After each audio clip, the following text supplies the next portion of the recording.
Welcome back to Shovon online English school. যে সকল শিক্ষার্থীরা নবম শ্রেণীতে পড়ছেন সে সকল শিক্ষার্থীদের জন্য আমাদের আজকের বিষয় ইংলিশ। শিক্ষার্থীরা আপনাদের যে ধারাবাহিক আলোচনা চলছে দ্য সেন্স অফ বিউটি এই শিরোনামে এক্সপেরিয়েন্স 3, আর এখান থেকে মূলত আমরা কাজ করব 3.3.4। শিক্ষার্থীরা আমরা সরাসরি চলে যাচ্ছি ডিরেকশনে, সেখানে গিয়ে দেখে নিই আপনাদের কি করতে বলেছে। শিক্ষার্থীরা আমরা চলে এসেছি আপনাদের 3.3.4। শুরুতে আগে ডিরেকশনটি খেয়াল করেন।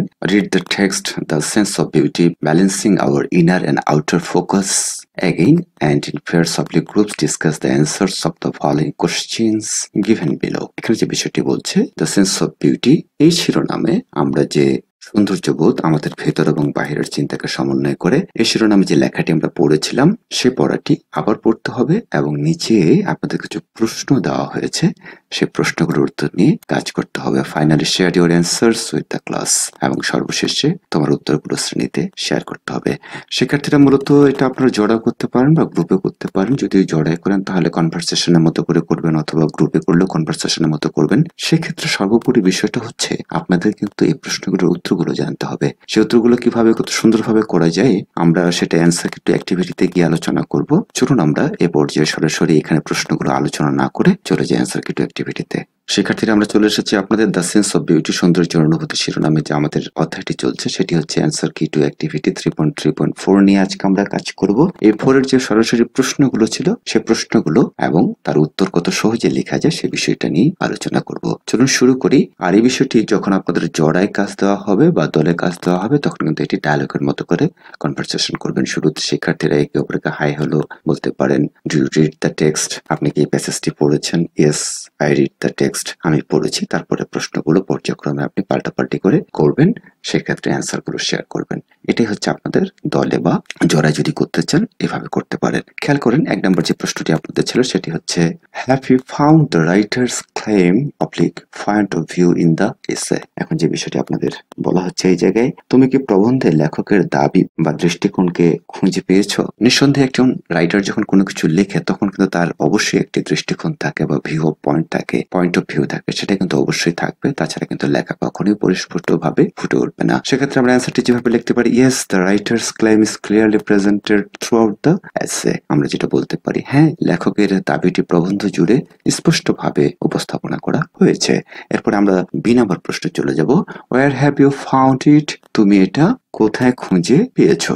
আমরা যে কোনো রাইটিং এর মূল যে পার্থক্যটি সেটি আমরা এর আগে আলোচনা করেছিলাম। যে কোনো রাইটিং যদি আপনি লিখতে চান আমরা একটা রাইটিং এর 3টি পার্ট সবসময় পেয়ে থাকি। ঠিক এরকম একটু খেয়াল করেন, এই যে এই জায়গায় আমাদের ইন্ট্রোডাকশন থাকে এবং শেষে থাকে আপনাদের কনক্লুশন, আর এটা হচ্ছে আপনাদের বডি। তাহলে আমরা এটাকে যদি ইন্ট্রোডাকশন ধরি, মাঝখানটা যদি বডি ধরি এবং শেষে গিয়ে কিন্তু কনক্লুশন থাকে। তাহলে খেয়াল রাখবেন যতগুলি লেখাই হোক, যদি 3-4 পৃষ্ঠা ধরেও লেখা হয় সেক্ষেত্রে অনেক শিক্ষার্থী মনে করবেন যে একাধিক প্যারা ব্যবহার করছে, তার মানে এটাই জানতে চেয়েছে যে কতগুলো প্যারা রয়েছে বা এরকম ইত্যাদি ইত্যাদি বিষয়গুলো। আসলে কিন্তু সেটা নয়। আমরা জানি যে কোনো লেখার 3টি অংশে বিভক্ত থাকে, ইন্ট্রোডাকশন, বডি এন্ড কনক্লুশন। বডিতে গিয়ে খেয়াল করবেন একাধিক পার্ট করা যায়। আমরা যেহেতু এই অধ্যায়টিতে আর্গুমেন্টেটিভ এসে নিয়ে কাজ করেছি সেখানে কিন্তু আমরা দেখেছি বডিতে কতভাবে ভাগ করা যায়। সেই বিষয়গুলো আমাদের কিন্তু এই টেক্সটেও অ্যাপ্লাই করা হয়েছে।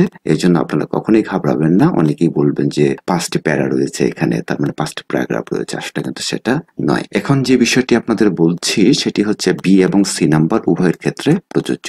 চলুন আমরা বি নাম্বারে যেটা বলেছে where have you found it, তুমি এটি কোথায় খুঁজে পেয়েছো? তাহলে অ্যান্সারটি লিখবেন the writer's claim is predominantly oblique mainly, আপনারা সহজভাবে মেইনলি লিখতে পারেন, expressed in the interaction body paragraphs and conclusion. যেহেতু আমাদের বডিতে একাধিক প্যারাগ্রাফ ছিল এই জন্য আমরা বডি প্যারাগ্রাফ সেই শব্দটি ব্যবহার করেছি।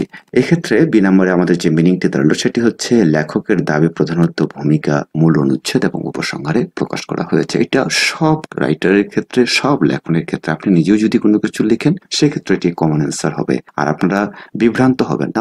অনেকের সাথে হয়তো মিলবে না এই উত্তরটি, না মেলার পিছনে কারণটি রয়েছে। সবাই কিন্তু এইভাবে অ্যানালাইসিস করে বা একটু চিন্তা করে ক্লাস করে না, কোনোভাবে শুধু লাইক কমেন্ট ভিউ পাওয়ার জন্য খুব তাড়াহুড়ো করে ভুল উত্তর দিয়ে সেই ক্লাসগুলো করার চেষ্টা করে। এরপরে আমরা সি নাম্বারটা যেটা দেখবো, যেটা আমি এখানে আলোচনা করলাম, এই যে আলোচনাটা এটা কিন্তু সি নাম্বারের সাথেও connected. How many body paragraphs are there in the essay? এখন বলছে এই যে এসেটা রয়েছে এটার কয়টা বডি প্যারাগ্রাফ রয়েছে। খেয়াল করেন এখানে কিন্তু ইন্ট্রোডাকশনের কথা বলেনি, কনক্লুশনের কথা বলেনি, শুধু বলছে বডি প্যারাগ্রাফ। তাহলে খেয়াল করেন আপনারা টোটাল প্যারাগ্রাফ ছিল আমাদের এখানে পাঁচটির মধ্যে যদি -1 ইন্ট্রোডাকশন দেই এবং -1 যদি আপনাদের কনক্লুশন দেই তাহলে দেখেন বডি প্যারাগ্রাফ কয়টি দাঁড়াচ্ছে, সেটি হচ্ছে 3টি। তাহলে অ্যান্সারটি আমরা এভাবে লিখবো। এরপরে প্রশ্নটির অংশটা দেখে নিই। Do they have different arguments? If yes what are they? এখন বলছে তাদের কি ভিন্ন কোনো যুক্তি আছে? যদি হ্যাঁ হয় তাহলে সেগুলো কি? শিক্ষার্থীরা বুঝেন একটু প্রশ্নটি, সেটি হচ্ছে যে how many body paragraphs are there in the essay? এই এসেতে বডি প্যারাগ্রাফ কয়টি এবং সেগুলোর কি কোনো ভিন্ন যুক্তি রয়েছে? যদি থাকে তাহলে সেটিকে আমরা খেয়াল করি। একটু যদি আপনি খেয়াল করেন তাহলে বুঝতে পারবেন। The essay কমপ্রিসেস 3 body paragraphs. এখানে রচনাটিতে 3টি মূল অনুচ্ছেদ রয়েছে। খেয়াল করেন আমরা যে রেজাল্ট এখানে বের করলাম সেটাই কিন্তু এই জায়গাটাতে এসে আমরা লেখার চেষ্টা করেছি। ইচ প্রেজেন্টিং আ ডিস্টিংক্ট আর্গুমেন্ট। প্রত্যেকটিতে একটি স্বতন্ত্র যুক্তি উপস্থাপন করা হয়েছে। তাহলে প্রথম অংশটি হচ্ছে যে এর 3টি অংশ এবং do you have different arguments, এখানে কি কোনো ভিন্ন অর্থ প্রকাশ বা ভিন্ন যুক্তি দেখানো হয়েছে? ইয়েস, 3টি কিন্তু আলাদা আলাদা। ইফ ইয়েস হোয়াট আর দে? যদি হ্যাঁ হয় তাহলে সেগুলো কি? এখন আমরা লিখছি the first paragraph discusses inner beauty. প্রথম প্যারাগ্রাফটি মানে প্রথম অনুচ্ছেদের অভ্যন্তরীণ সৌন্দর্য। দ্য সেকেন্ড আউটার বিউটি, দ্বিতীয় বাহ্যিক সৌন্দর্য নিয়ে আলোচনা করা হয়েছে। And the third emphasises the importance of balancing both.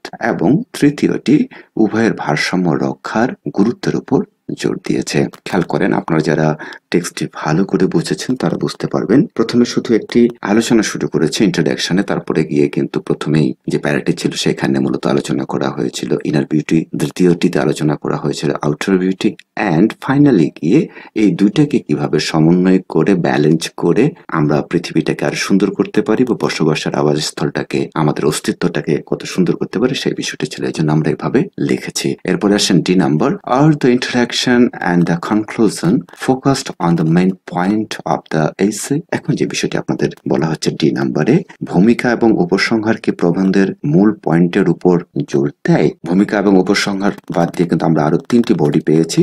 এখানে যে বিষয়টি বলছে যে ভূমিকা এবং কনক্লুশন এগুলো কি যে মেইন পয়েন্ট গুলো ছিল সেগুলোর উপরে জোর দিচ্ছে কিনা বা ফোকাস করছে কিনা। তাহলে আমাদের অ্যান্সারটি যেভাবে লিখবো, both the introduction and conclusion remain focused on the main point of the essay. সবসময় খেয়াল রাখবেন যে কোনো এসে যখন আমরা লিখি ইন্ট্রোডাকশনে গিয়ে আমাদের একটা চমকপ্রদ লাইন বা বিষয়টা সম্পর্কে সার্বিক একটা ধারণা দিয়ে দেয়, তারপরে বডিতে গিয়ে কিন্তু বিস্তারিত আলোচনাগুলো করা হয় এবং সর্বশেষে আমরা এর আগে আর্গুমেন্টেটিভ এসের যে স্ট্রাকচারটা পড়েছিলাম সেখানে কিন্তু আমরা জেনেছি যে কনক্লুশনে গিয়ে সেটার একটা সুন্দর রিপিটেশন বা আগের অংশগুলো রিপিটেশন দিতে হবে। আর এই জন্য আমরা এখানে বলার চেষ্টা করছি ডি নাম্বারটিতে সূচনা এবং উপসংহার উভয় প্রবন্ধের মূল বিষয়ের উপর দৃষ্টি আরোপ করে বা ফুটিয়ে তোলে। Which is the significance of balancing inner and outer beauty, যা অভ্যন্তরীণ এবং বাহ্যিক সৌন্দর্যের ব্যালেন্সিং যে ভারসাম্য রয়েছে সেটার তাৎপর্য ফুটে তুলেছে বা সে বিষয়ে ফোকাসটি করেছে।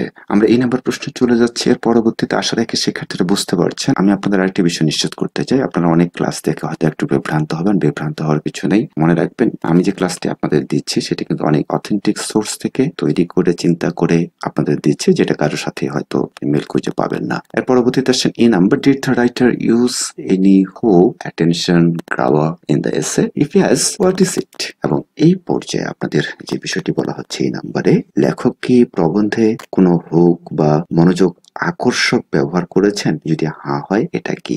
আমরা আর্গুমেন্টেটিভ এসের ক্ষেত্রে যে বিষয়টি জেনেছিলাম যে অন্যের মনোযোগ বা অ্যাটেনশনটাকে গ্রো করার জন্য এমন কোনো কিছু ব্যবহার করা যাতে দ্রুত আমরা দর্শককে গ্রাফ করতে পারি, তাদেরকে আঁকড়ে ধরতে পারি। সেক্ষেত্রে আমরা যেভাবে একটা চমকপ্রদ লাইন ব্যবহার করি সেরকমই এই রাইটার ব্যবহার করেছেন কিনা বা শুরুতে এমন কোনো প্রশ্ন ছুড়ে দিয়েছেন কিনা বা যেটা আমাদের পাঠকদের মনে চিন্তার উদ্রেক ঘটায় সে বিষয়টি।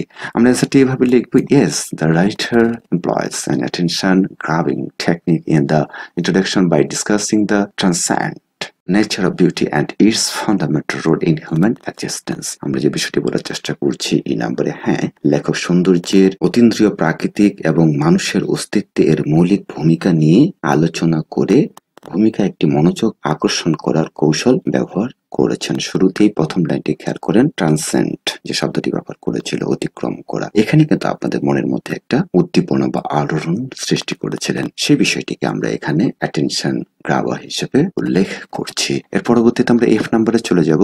Did the writer use any counter argument? If yes, what is it? এবং এফ নাম্বারে যে বিষয়টি আপনাদের বলা হচ্ছে, লেখক কি কোনো পাল্টা যুক্তি ব্যবহার করেছেন? যদি হ্যাঁ হয় তাহলে এটা কি? আমরা আর্গুমেন্টেটিভ এসেতে খেয়াল করেছিলাম যে নেগেটিভ যে মতামতটি আমরা পাবো সেটাকে কিভাবে পজিটিভ করা যায় সেগুলোর যুক্তি কিন্তু দেখাতে হবে। যদিও আমাদের যে আলোচ্য টেক্সটের আলোকে আমরা এই কাজগুলো করছি, আজকের এই প্রশ্নগুলো অ্যান্সার করছি, সেই টেক্সটে কিন্তু কোনো প্রকার কাউন্টার আর্গুমেন্ট যে যুক্তি রয়েছে সেগুলো কিন্তু ছিল না। এজন্য আমরা লিখব, no, the writer does not present any explicit counter arguments in the essay. তাহলে আমরা যেটা বলতে চাচ্ছি, না, লেখক প্রবন্ধে কোনো সুস্পষ্ট পাল্টা যুক্তি উপস্থাপন করেননি। ঠিক এইভাবে আপনারা লিখবেন। এরপরে জি নাম্বারে আমরা যে বিষয়টি দেখব, what are the transitions you have found in the essay. এখন যে বিষয়টি বলছে, প্রবন্ধে তুমি কি কি ট্রানজিশন পেয়েছো। এই ট্রানজিশন শব্দটির অর্থ হচ্ছে, আপনাদের বুঝিয়ে দেই, কোনো কিছু চেঞ্জ করা। আমরা যখন কোনো কিছু কথা বলি বা কোনো কিছু লিখতে লিখতে একটু ইউটার্ন নেওয়ার মতো করে বা চেঞ্জ করার মতো ভিন্ন ধাপে উপস্থাপন করার ক্ষেত্রে আমরা যে সচরাচর কানেক্টরস গুলো ব্যবহার করি বা বিভিন্ন প্রকার ফ্রেজ ব্যবহার করি, সেটাকে আমরা এখানে হাইলাইটস করার চেষ্টা করছি। প্রশ্নটা কিন্তু শিক্ষার্থীদের কাছে অনেক বেশি ক্রিটিক্যাল।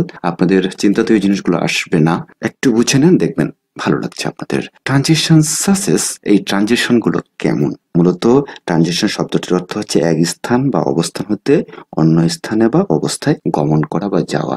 এক্ষেত্রে রাইটার যখন কোনো কিছু লিখছেন, উনি কিন্তু মুভ করছেন সামনের দিকে। তাহলে এই মুভ করার ক্ষেত্রে উনি কি কি ট্রানজিশন গুলো ব্যবহার করেছেন সেটা আমরা একটু দেখে নিব। ট্রানজিশন গুলো হচ্ছে এরকম, এই টেক্সটে ছিল while, by recognizing।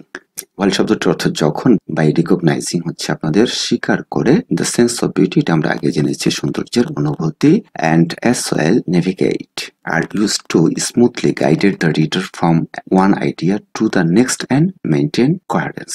এখন আমরা যে বিষয়টি বলার চেষ্টা করছি, যখন স্বীকার করে সৌন্দর্যের অনুভূতি এবং যেসব আমরা নেভিগেট করি, এর মতো রূপান্তরগুলি পাঠককে একটি ধারণা থেকে পরবর্তীতে সুচারুভাবে গাইড করতে এবং সুন্দরভাবে বজায় রাখতে ব্যবহৃত হয়। খেয়াল করেন, আমি আবারও আপনাদের মনে করে দিই, এই প্যাসেজে যে ট্রানজিশন গুলো ব্যবহার করা হয়েছে সেগুলো আমরা এই 4টি ট্রানজিশনকে হাইলাইটস করেছি। এটা আপনারা লিখে দিবেন এবং লিখে দেওয়ার পরে আপনার মতামতটা আপনি সুন্দর করে দিবেন যে are use to smoothly guided the reader, একজন পাঠককে স্মুথলি, খুব সহজে কিভাবে মসৃণ ভাবে একজন পাঠকের সামনের দিকে মুভ করানো যায়, from one idea to the next, একটা আইডিয়া বা ধারণার মধ্য থেকে পরবর্তী ধারণায়, অ্যান্ড মেইনটেইন কোহেরেন্স, এবং সুসংগতা বজায় রাখতে পেরেছে।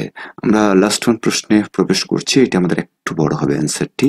S number, as a reader, একজন পাঠক হিসেবে, can you easily follow the writer's flow of idea. এখন বলছে, একজন পাঠক হিসেবে তুমি কি সহজে লেখকের ধারণার যে একটা ফ্লো রয়েছে বা প্রবাহ রয়েছে, সেই প্রবাহ অনুসরণ করতে পারো? এক্সপ্লেইন উইথ এক্সাম্পল, এবং সেটি উদাহরণ সহ ব্যাখ্যা করো। মানুষ যা লিখে, যা বলে, যা গায়, যা আবৃত্তি করে, সবকিছুর মধ্যে কিন্তু একটা ফ্লো রয়েছে বা একটা প্রবাহর দিক রয়েছে।